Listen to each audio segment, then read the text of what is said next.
सफाई कर्मियों का 7वें दिन हड़ताल हुआ समाप्त, सफाई कार्य युद्ध स्तर पर हुआ शुरू। सुगौली से अमरुल आलम की रिपोर्ट। नगर पंचायत में सफाई कर्मियों द्वारा अपने मांगों को लेकर अनिश्चितकालीन हड़ताल पर चल रहे थे।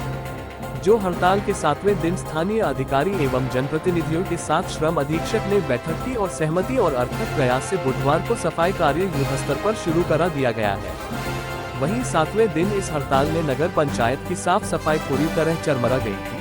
जो हो रही इस कार्य से नगरवासियों को थोड़ी राहत मिल पाई है। ऐसा लग रहा था कि इस कचरे व गंदगी सहित निकल रहे बदबू की वजह से बीमार ना पड़ जाए। मुख्य बाजारों में चलना लोगों के लिए दुश्वार हो गया था। लोग आने जाने में कतराते थे। वहीं नगर कार्यपालन पदाधिकारी धर्मेंद्र कुमार, स्वच्छता प्रबंधक पंकज कुमार सहित सभी वार्ड पार्षद की उपस्थिति में कार्य शुरू किया गया। वहीं जिला के आदेशानुसार नियमानुसार सफाई कर्मियों को अब कार्य करना होगा। पूरी 8 घंटों की हाजिरी दर्ज करानी होगी, तब जाकर वह अपना उचित वेतन ले पाएंगे। सफाई कर्मी कार्य में कोई कोताही बर्दाश्त नहीं की जाएगी, अन्यथा उनको अपने कार्यों से हाथ धोना भी पड़ सकता है। फिलहाल नगरवासियों को हो रहे सफाई कार्य से चेहरे पर हल्की सी मुस्कान आई है। अब इस तरह की कोई नौबत ना आए, इसके लिए नगर पंचायत लिखित कागजों पर दिशा निर्देश कार्यालय के दीवार पर चिपकाने जा रही है, जिससे सफाई कर्मी को क्या करना है और क्या नहीं करना है, सारी निर्देशों का पालन करते हुए अपना कार्य करेंगे। अधिकारी द्वारा साफ सफाई को लेकर मजबूरन जिला से आला अधिकारियों से पुलिस बल के जवान की मांग की गई थी। पुलिस बल के जवान को देखते ही थोड़ी देर के लिए पुराने सफाई कर्मी हो हल्ला करने लगे। उन्हें लग रहा था कि अब उन्हें इस काम से हटाया जा रहा है और दूसरे सफाई कर्मी को बहाल किया जा रहा है, लेकिन उस तरह की कोई बात नहीं थी। वहीं अधिकारी सहित एनजीओ के प्रोप्राइटर के द्वारा समझाया गया और उनको काम करने की इजाजत दी गई और आज से सफाई कर्मी अपना हड़ताल खत्म करके सफाई का कार्य शुरू कर दिए हैं। डिपार्टमेंट में सफाई कर्मियों और मेरा कंपनी का प्रोप्राइटर का वास्ता हुई, यहाँ ईपीएफ से संबंधित बातें हुई और निर्देश दिया गया श्रम अधीक्षक महोदय के द्वारा कि सफाई कर्मी अपना ईपीएफ कटवाएं, ईएसआईटी कटवाएं। दूसरा, उनको ये भी बताया गया था कि आप लोग जो भी हड़ताल किए हैं वो अनलीगल है, उस तरह से नहीं करना चाहिए था। आप लोग काम जाइए, शांतिपूर्ण तरीके से कीजिए। तो हम लोग वहाँ बातचीत किए और बढ़िया से सब लोग समझे और सफाई कर्मी भी इस बात को समझे। तो हम लोग यहाँ फिर आए हुए हैं कि सफाई कार्य कराया जाए। दास कंपनी के तो घोटाले का आरोप लगाया गया था, वहाँ पर सफाई कर्मी इस संबंध में कोई प्रश्न ही नहीं उठाए। अतः श्रम अधीक्षक महोदय के द्वारा इस बात पर कोई चर्चा ही नहीं थी।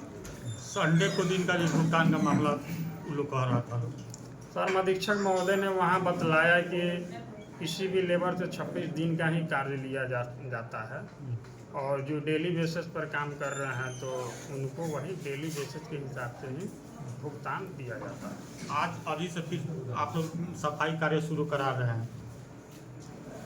हाँ, सफाई कार्य हम लोग आज से शुरू करा रहे हैं। दास एंड कंपनी को बोला गया था कि किसी भी तरह सफाई कार्य कराना जरूरी है, तो अपना व्यवस्था किए हैं और प्लस हम लोग से सहयोग मांगे थे।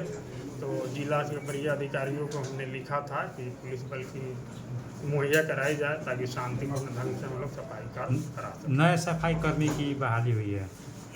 वो दास एंड कंपनी को नहीं, हम लोगों ने निर्देश दिया था कि आपको सफाई कैसे कराना है, तो वो अपने स्तर से सफाई कर्मी को बुला के लाए हैं और वो अपना करवा रहे हैं। ये पूरे मामला में, ये मामला जो है एकदम एक षड्यंत्र करता है। यहाँ पे देखिए अभी फेसबुक पे क्या डाला है, उमेश प्रसाद नाम है। वो एक केस में, झूठा केस में जो है उसका हरास हो गया, वो हार गया, तो ये षड्यंत्र किया हमारे मासूम लेबरों के साथ। और इसको जो है ये ईपीएफ का पैसा 6 महीना 5 महीना कटौती हुआ था जो हम जमा कर दिए थे। इन लोगों ने एक बार हड़ताल किया कि नहीं हम लोग का पैसा वापस दे दीजिए, कैश पैसा हम 5.5 लाख वापस दे दीजिए, दे दिए। ये लोग लिख के दिया, उस पूरा जो है उस पर रेवेन्यू टिकट साटा हुआ है, इन लोगों का साइन है, सकार भी रहा है। 11 लाख रुपया मेरा ही लोगों खाता में है। अभी लोग कहने कि वो भी निकाल के दे दीजिए। आप बताइए कि इनके खाता का पैसा हम कैसे निकालेंगे? इनके अकाउंट में है, वो जब निकालेंगे तो वही निकालेंगे। लेकिन इनको जो है वो उमेश प्रसाद पढ़ा दिया कि नहीं वो 11 लाख निकाल के आपको दे देंगे, आप लोग हड़ताल करो। बस हड़ताल का यही कारण है। अभी ये मामला जो आपके बीच और कर्मियों के बीच विवाद में चल रहा है, इसके सॉल्यूशन के लिए आपको क्या कहा गया, आप क्या कर रहे हैं? सॉल्यूशन के लिए हम लोगों ने प्रशासन से रिक्वेस्ट किया था, तो हम लोग को फोर्स मिला है। हम लोग को आज श्रम विभाग में सुनवाई था, वही हम लोग चले गए थे, जिससे लेट हो गया।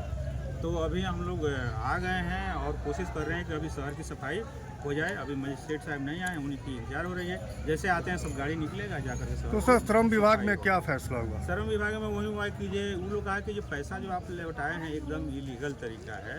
हमने कहा कि सर शहर जो है एकदम गंदगी से भर रहा था, तो हमने अपने 5 लाख रुपए के ऐसी नहीं किया। हम कहा कि ठीक है पैसा हम दे देते हैं, काम शुरू हो।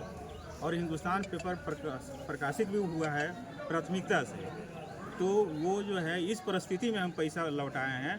अगर इसमें भी कोई पनिशमेंट आपको लगता है तो हमको दे दीजिए। 5.5 लाख तो हम बाज ही गए हैं, और 11 लाख रुपया जो इन लोगों के खाता में जमा है वो हम कैसे निकालेंगे?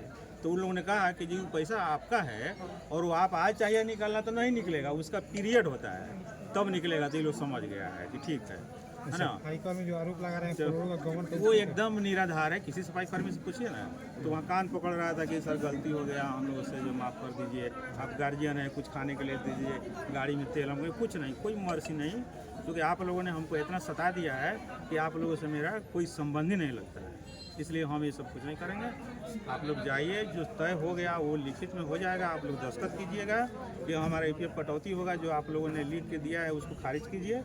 वहाँ पर वो भी बोले हैं कि हाँ वो लिख के ले लीजिएगा और उसको खारिज करा के इस महीने से कंटिन्यू जो है कटौती करके और जमा कीजिएगा।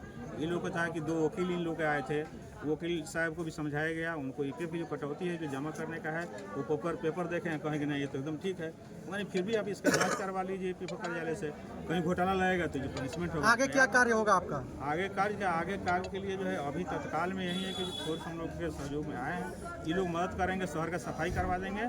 और जो भी स्टाफ हमारे हैं पहले से काम कर रहे हैं, उन लोगों से काम लेना है कागज़ बनवाने के बाद। जो वहाँ कंडीशन तय हुआ है, सरकार की चिट्ठी है, प्रधान सचिव मुख्य सचिव का एक लेटर है कि आपको 8 घंटा काम करना है, 1 घंटा रेस्ट करना है, और उसमें जितनी सुविधाएं लिखी हुई है हम बोले हैं कि कल यहाँ पे हम टंगवा देंगे। जो नियम और शर्त था उस पर दोनों पक्ष राजी है? दोनों पक्ष राजी है आज के मीटिंग में? हम तो राजी हैं, इनका क्या है ये हम नहीं कह सकते, क्योंकि ये लोग स्टेटमेंट में ना बदलते रहते हैं, इसलिए उनकी जिम्मेवारी हम नहीं ले सकते। वो चिट्ठी कलम यहाँ पे टंगवा देंगे कि सब कुछ समझ लेगा कि 8 घंटे